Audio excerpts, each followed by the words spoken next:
বড় লোকে করে বা পিছন দিয়ে যাবো, সামান দিয়ে আপনার টিপলেও যাবার দেবো না, পিছন দিয়ে আটকে যাবো, ওটা কিছু না, সামান দিয়ে আপনার টিপলে যাইলেও সমস্যা। আসসালামু আলাইকুম, আশা করি সবাই ভালো আছেন, সুস্থ আছেন। তো আজকে আপনাদেরকে আমি দেখো বৃষ্টির দিন যে খামারে কি পরিমাণ সমস্যা হইতেছে। বৃষ্টির মধ্যে আপনার সব মুরগিগুলো আপনার ভিজে ভিজে ভাব ভিজে গেতেছে, প্রায় লিটার গুলো নষ্ট হয়ে গেতেছে, কিন্তু আপনার এই চালের মেরামত করে দেয় না, আর কিংবা আপনার চাল কোনো কাজই করে দেয় না। আপনাদেরকে যদি একটু দেখানোর চেষ্টা করি আমি, দেখেন মুরগিগুলো আপনার এই লিটার গুলো মূলত আমি কালকে পাল্টাই দিছি। এই সব লিটার আমি কালকে পাল্টাই দিছি, আপনার পুরান নতুন সুন্দর করে মিক্স করে কিন্তু এই সবগুলো উল্টায় ফেলাই দিয়া আমি কালকে লিটার গুলো পাল্টাই দিছি। আজকে আবার বৃষ্টির মধ্যে আপনার এই লিটার গুলো দেখেন, বৃষ্টির পানি আইসা, বৃষ্টির পানি আইসা আপনার কি হয়ে গেল গা, বৃষ্টির পানি আপনার এইদিকে চাল মালাকের সব নষ্ট হয়ে গেছে, ওইদিকে চাল নষ্ট হয়ে গেছে। আপনার বৃষ্টির পানি আইসা আপনার এই লিটার গুলো নষ্ট হয়ে গেছে, লিটার গুলাতে নষ্ট হয়ে গেল গা। হ্যাঁ, এই চালটাতে আপনার ঠিক করে না, এই চালগুলাতে আপনার যেগুলা চালের মধ্যে টিন ছিদ্র হয়ে গেছে গা, এগুলা ঠিক করে না। এই দেখেন কি পরিমাণ পানি, এগুলো লিটার নষ্ট হয়ে গেছে গা। এখানে যদি মুরগি বেশিক্ষণ থাকে তাহলে কিন্তু মুরগিটা ঠান্ডা লাগে যাবো, মুরগিটা ঠান্ডা লাগে গেলে কিন্তু জরিমানা রেখে দেবো 500,000 টাকা। তারপরে তো মুরগিরে মানে বাঁচা পাবো কিংবা কোনো সুস্থ হবো তার কোনো গ্যারান্টি নাই। এই বাচ্চা মুরগিগুলো ঠান্ডা লাগলে খুবই একটা খারাপ অবস্থা হয়ে যাবো। কিন্তু আমার মালিকে আপনার এই চালগুলা ঠিক করে দিতেছে না। আপনার এই যে এই অবস্থা, যখন বৃষ্টি আসে তখনই আপনার এই লিটার গুলো নষ্ট হয়ে যায়, আমার আপনার লিটার গুলো পাল্টা দেওয়া লাগে। তা আমার এইগুলা কাম করাবার নাকি নিয়ে এসে আমি কি এইগুলা যে বৃষ্টির পানি করবো ওইগুলা কাম করবার নাকি আমার নিয়ে এসে আমার আর ভালো লাগে না। আমার মনটা চাইতে যে কাজ কাম বাদ দিয়ে দিই, কাজ কাম বাদ দিয়ে নিজের ব্যবসা শুরু করি। 50টা মুরগি দিয়ে খামার শুরু করা পাবো, 50টা মুরগি দিয়ে খামার শুরু করবো, দরকার বলে আস্তে আস্তে খামার বড় করবো। কিন্তু আর মাইসের খামারে কাম কাজ করা মন চাইতেছে না। আপনার এই বৃষ্টি আবো, বৃষ্টি আইলে মনে করেন লিটার পাবো নষ্ট করে লিটার পাল্টাই দেবো। এটা সিস্টেম হইলো আপনার চাল ঠিক করে না, লাখ লাখ টাকা কামাই করে, কিন্তু আপনার চাল ঠিক করে না।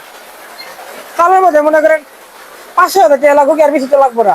আর যখন ঠান্ডা লাগে যাবো তখন আপনার বড় একটা ক্ষতি হয়ে যাবো গা, মুরগি আপনার বড় একটা রোগী হয়ে যাবে, সমস্যা হয়ে যাবো গা। আপনার এই মুরগিগুলো বেশিক্ষণ পানির মধ্যে থাকলে তো ঠান্ডা লেগে যাবো। এখানে আমি এগুলো সাফ করে দেবো, পাল্টাই আবার নতুন টুস দিয়ে দিব, নতুন টুস দিয়ে দিলে আপনি আবার বৃষ্টি যাবো, আবার ভিজে যাবো গা। আপনার সারা ঘরের মধ্যে পানি করে, এই বালতি দেখতেছেন না, এই বালতির মধ্যে বালতি না দিয়ে চলে আপনার বালতির মধ্যে বালতি না দিয়ে চলে আপনার পানিগুলো যে টুসের মধ্যে পড়ে অলরেডি কিন্তু কিছু টুস কিন্তু আপনার নষ্ট হয়ে গেছে বালতি। এই বালতি দিয়ে দিলে আপনার এই যে চালটেরা পানি করে, ওই যে দেখতে পাচ্ছেন চালটেরা পানি করে এই যে এগুলো না দিয়ে চলে আপনার লিটার গুলো আরো নষ্ট হয়ে যায়, সবগুলো নষ্ট হয়ে যাওয়া ধরে। তো লাখ লাখ টাকা দিয়ে ব্যবসা করতে পারবো যদি চাল না ঠিক করতে পারে। চালের মধ্যে না হলে পিপল দিয়ে বা কাগজ মাগজ দিয়ে হলে তো ডাকিয়ে দিয়ে দেওয়া লাগবে, যাতে ভিতরে পানিটা না পড়ে। এখন আপনার বাচ্চা মুরগি এখন যদি পানি পড়ে বাচ্চাগুলো ঠান্ডা লেগে যাবো, ঠান্ডা লেগে তো বড় একটা ক্ষতি হয়ে যাবো। আসল কথা কি জানেন, মানুষের মনে করেন বড় লোকের মনে করেন পিছন দিয়ে যাবো, ওটা মনে করেন কিছু না, সামান দিয়ে যাবো ওটাই অনেক কিছু। এটা হলো মেন কথা, বুঝছেন? আর ভাল লাগে না, বুঝছেন? মনটা কাছে কাজ কাম বাদ দিয়ে দিই।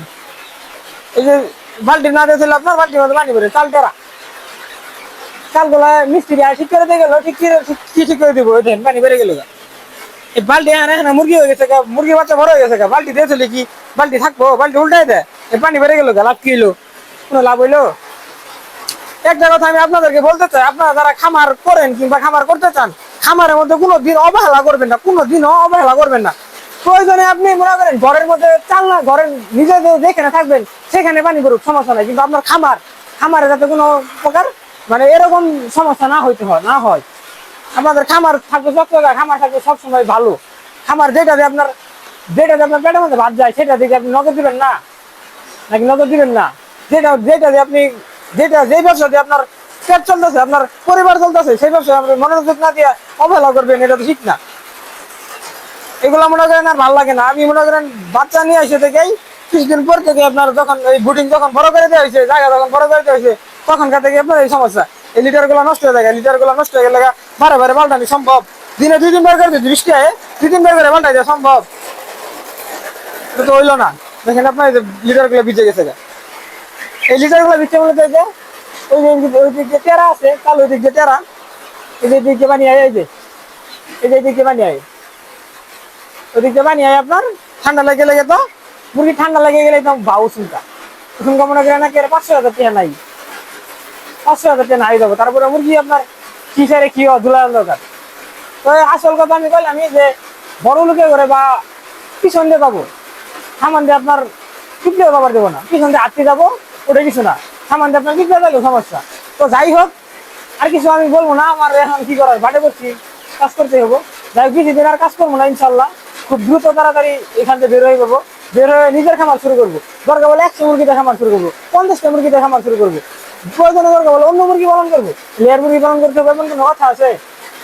অন্য মুরগিতে খামার শুরু করবো। তো যাই হোক, সবাই ভালো থাকবেন, সুস্থ থাকবেন, আমার জন্য দোয়া করবেন, কারণ আমি খুব দ্রুত এখান থেকে বের হয়ে নিজের একটা পজিশনে যাইতে পারি।